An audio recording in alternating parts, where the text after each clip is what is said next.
Hello, everyone, and welcome to what for now I'm going to call the Nameless podcast because I haven't spent enough time trying to figure out a name for this thing yet, mainly because I'm lazy, and it sounds kind of cool. Trevor, what are your thoughts as special guest? I guess we could say, welcome back to Random Shit with Seth and Trevor. Pretty much, that's all this ends up being.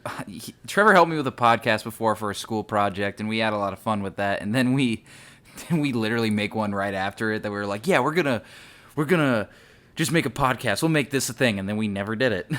Yeah, because, well, you got pretty busy, and I got busy, and I got lazy. Yeah, we all get lazy. I think I might have that podcast somewhere, so one day it might be like the ghost episodes or whatever, episode A ghost 0. episode. But Ground Zero. what was the first thing we talked about on that other podcast? I can't remember. I don't remember. I think it was like, what'd you say, for the one for the project? Or Yeah, the one for the project. I guess, I think how you described it was like symbolism based on like characters, and you said like Captain America, and I just kind of gave my Oh input yeah, on that. that's right. I had to make a project where I had to talk about the popular culture influence icons had or something. The and American Dream. yeah, literally along those lines. And I thought, well, who's easy to say how he influences culture? I was like, Captain America, who's the biggest Marvel nerd I know, and I was like, Trevor. So Hey. literally, like, you're probably the biggest fan I know, and I'm around a lot of fucking movie nerds. Oh, I love So that shit. yeah, maybe I shouldn't curse on a podcast. I don't give a fuck. I don't care. All right, but Thank you, Dennis. thank you indeed. But yeah, so that's pretty much it. This podcast is going to be shorter than what we're going to try to do. We're going to try to do this weekly, maybe bi-weekly. I know we're trying to record once every day. That doesn't mean that it will get out on that day, but we're going to try to make this a thing because I think we'll have a lot of fun just talking about dumb fucking shit. Oh, yeah. My favorite subject. My favorite subject. So, yeah, like some of the things we'll hit on the show, probably like a lot of nerd things. We'll try to keep it sort of PG after we cussed already, but PG-13 at minimum. PG-13 at minimum. None of that PG crap. It's only going to get to rated R only. You know it's good when it gets to past rated R, which is like XXX. No, there's only going to be me and you on this podcast most likely, so let's keep it away from that. Please, for the love of God. Okay, so TVMA. Shut up. For Okay, mature audiences but only. I think there was something that we wanted to talk about this week because... I mean, I know I gave like a few topics we could try.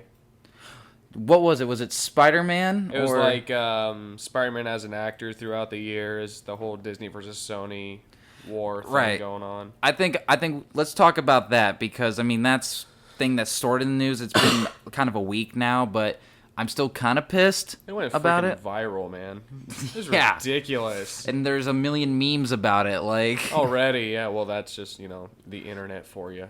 yeah, at first it was Spider-Man dying in Infinity War. Spoiler alert. Sorry. Comes back in Endgame. And then gets dusted away by the works of a company, essentially.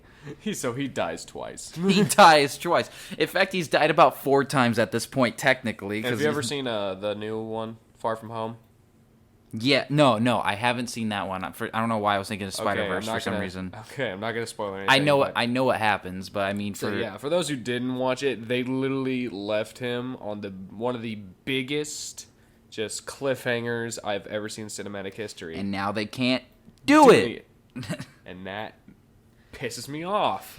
I think Marvel and Sony will work it out because the fans are so pissed. Because like I haven't seen an outrage like this for Spider-Man for the other 2 ones, so the amount of people that don't want him to leave the MCU is probably gonna keep him in it. Although I don't know how stubborn Sony can be. Let's say Sony's probably gonna try to rebirth Spider-Man, and then no one's gonna go see it. And they're gonna be like, okay, sorry, Disney, here, have Tom Holland back. Here, just Fucked up. just take him. Like, I mean, they did good work with Venom. I haven't seen Venom. Oh, that's a but good movie. yeah, I need to see it, and I was kind of hoping Venom would be part of the MCU, but he technically can't, or He can't because Sony made him first. Right. So like Now, if Marvel did it, and with Tom Hardy and everything, then maybe. And then they would have to then Sony would get them back too. I don't know. I always liked Venom. Like, that was one of my favorite villains is Spider-Man. Spider-Man always had great villains. I always like to think Spider-Man is like the Batman of the Marvel Universe when it comes to... Got too many damn villains, yeah. Too many damn villains, but they are all, like, cool in their own way. Like, yeah, there's actually some villains that of Spider-Man that kind of ripped off Batman's, like Catwoman and Black Cat. oh, yeah. I always forget about her. Both literal cat burglars, cat-themed, cat-like abilities, and literally has an on-and-off relationship with the hero. Yeah, and it's super sexy in latex for some reason, right? Well, yeah, they're always in latex. In comic books, girls got to be wearing something little spinks. Oh, my God. Spiffy. Not always, man. Not always. No. The first time I encountered Black Cat, I actually encountered Black Cat first before Catwoman, but I knew Catwoman was the original. First time I saw her was actually the Spider-Man 2 game, which is one of the greatest games of all time in terms of superheroes. I don't know if you probably haven't played it because I know you don't play a lot of video games yourself. No, I didn't even know they made one. Dude, this game is fantastic. It's like... Probably by the time it came out, I still had like a Game Boy or something. Well, it was like a PS2 game, and I got it on my original Xbox when I started collecting again, and I played that game to death. Literally, I would just swing around for hours and just beat up people. Like, that was the best part about that game. I didn't care about anything else. Like, screw the story, screw Dr. Ock. Like, I'm going to go beat up people in this bar. Like, Yeah, one of my old friends, I was friends with when I was a kid. I would always go over his house sometime. He had like one of the Incredible Hulk video games. Mm-hmm. And you could just, obviously play as the Hulk and wreck shit, and that's all we did in the game, was destroy shit. It was it fun. doesn't even matter. They're like, Hulk, you have to save the city. Like, basically, what? Anyways, like, he'd hand me the controller, it'd be my turn. I just smash cars, scare people, literally climb the tallest skyscraper and jump off for fun. Well, that's one reason I liked Venom, too, because Venom was in another Spider-Man video game as well, but it was like, they did it more cartoon style. Kind of like, imagine Spider-Verse in a video game just without all the claymation. Ultimate Spider-Man was a dope-ass game. It was awesome. And, like, it starts out literally, it, like, gives the backstory of, like, Venom. They already kind of know who Spider-Man is, so they just throw you right in. But they literally show you how Venom came to be. And then the first moment of the game, you're already fighting him in this, like, raining football field. You're like, what the hell is going on? I have no clue. And then you just start trying to get to school on time. Yeah. Because you're Spider-Man. Yeah, there's been, like, I guess a couple different ways that people, like, made the origin for Venom. Like, some say, like, he's from space. Like, came out from an asteroid or something like that. Or somebody says, oh, we made this thing in a lab. It's, like, highly unstable. That's what I've noticed is most of the stories is the lab one. It makes more sense as the alien, but through, like, different cartoons and everything, in comic books, they've taken Venom because he's like a base symbiote, and they made multiple different ones from him. I don't understand the complete difference between Carnage and Venom. I'm not the biggest. From what I gather, is it's Carnage is more like, you know how when Venom like takes over a body like a host, he kind of like goes through their body and everything. Yeah, sort of. Carnage kind of like is more. Like, when he attaches to a host, he goes through their bloodstream and is attached to their DNA and everything. So he gets more deep into it, and he's not as... there are two different symbiotes, then. There's multiple different ones. All but right. Carnage is a more other popular one. Are there other ones except those two? Yeah, there's one called Anti-Venom, which... I don't really know comic book-wise, but, like, cartoon-wise, from the show Ultimate Spider-Man with Drake Bell as Spider-Man, they had Doc Ock make this kind of like off-brand Venom to essentially kill Venom. Because, in that cartoon, Flash Thompson has the suit and he's called Agent Venom. Okay. So he uses Harry Osborn as a test subject, attaches that symbiote to him, and then, basically like whenever Anti-Venom like touches the normal Venom or attacks him, you just see like a bit of it just disintegrate. Oh, okay.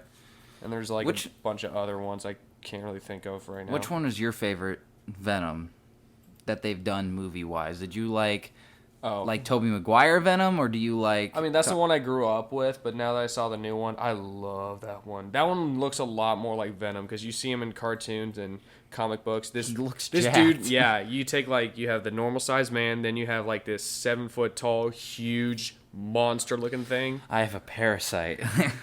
Sorry, I'm Yeah, a parasite. yeah, that's just a What? parasite. Oh, Jesus. All right, so if that's your favorite Venom, then this is probably gonna be the harder question. Like, what's your favorite Spider-Man?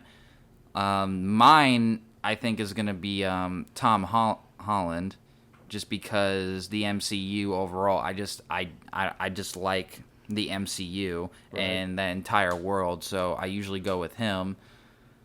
Without the MCU there, then maybe Tobey Maguire, but like I said, it's mostly Tom Holland. But I mean, this is including like movies, so you can include Spider-Verse, whatever. Like, what's your favorite Spider-Man? Okay, so based off all the movies, I guess I'd have to say Tobey Maguire, Tom Holland, Miles Morales, and then all the way at the bottom is Andrew Garfield. Andrew Garfield? Why don't you like Andrew Garfield's Spider-Man? Because he's a very emotional kind of guy. He's like that Spider-Man. Like, yes, he did quips and everything like that, but it was just very depressing.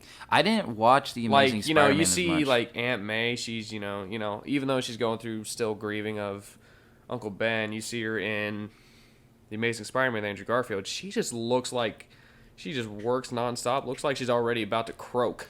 Yeah, but then in the new Spider-Man, they made Aunt May young and hot. Hot, yeah. Which I always find that funny that like I saw ooh. this meme one time. I think you showed me it. It was like she just keeps getting younger and hotter as she goes, because it was like the Aunt May from Tobey Maguire. It was like this all the way 70-year-old down. woman, then it goes to like 50, then it's like to 30s, and you're like, whoa. And everyone was making a joke like, Tony, calm down. And he's like, dude, Tony's married. Like, what?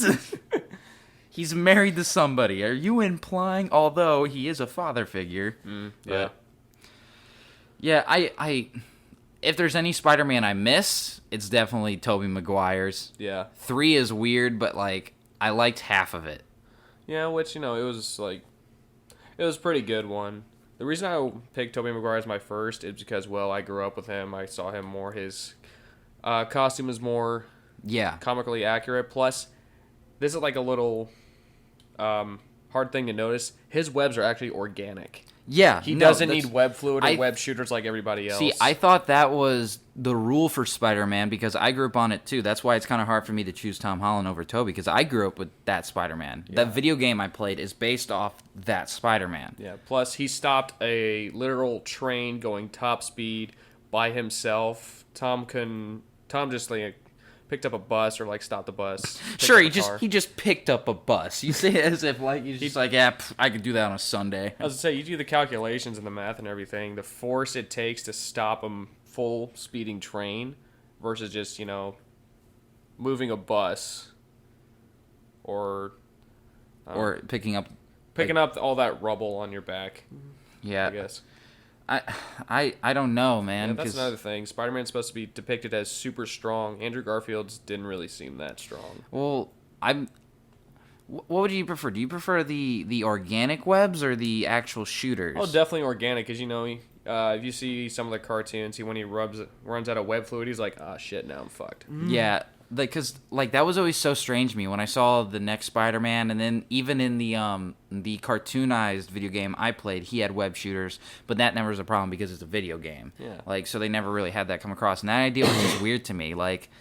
Because I don't like it. My next question is, does he make that? And doesn't Tom Holland's Spider-Man actually make it? Like, he's smart enough to make it? Yes. All right. So Peter Parker's got a very high IQ, and Okay. if you saw in Homecoming in his lab, he's in like his lab class. He's always got the one spot. He just kicks out the drawer, starts mixing it, and everything like that. And All right, I like that as a character trait for Spider-Man because it's like he's supposed to be a genius. He's young and smart, and his mistakes come more from like him growing up while he has to take on the responsibility of this hero, which is like what makes Spider-Man so great. Well, Tobey Maguire was more like the first one was based off of him just graduating high school, and then the rest of the movies were just him living his adult life. So Tobey Maguire is more of the grown-up Spider-Man. Tom Holland is high school. Andrew Garfield is just the emo version, I guess. We aren't going to say a college time. I wouldn't say college. He's way too depressed for college. See, I've only seen those movies once, and the only two things I really can remember from those movies are the sad ending of 2 that led to him facing Rhino, and we never see that battle. No, we don't. Which was kind of upsetting, That's another thing. Why did you put a crazy Russian murderer in a mechanical suit. The real Rhino is, We're talking about superheroes purely biological. We're talking about superheroes that can stop full force trains, and their tone is like a guy that's 160 pounds. All right, Yeah. So I think we can suspend their disbelief just a little bit. No. Just no. All right. Well, I think that's all we have time for this podcast today. Trevor, thank you for coming on. I think this is going to be a weekly thing now. This might be just a me and you thing. We might have guests on. I don't know what we're going to talk about. We just might decide that day, like, I don't know, let's talk about birds.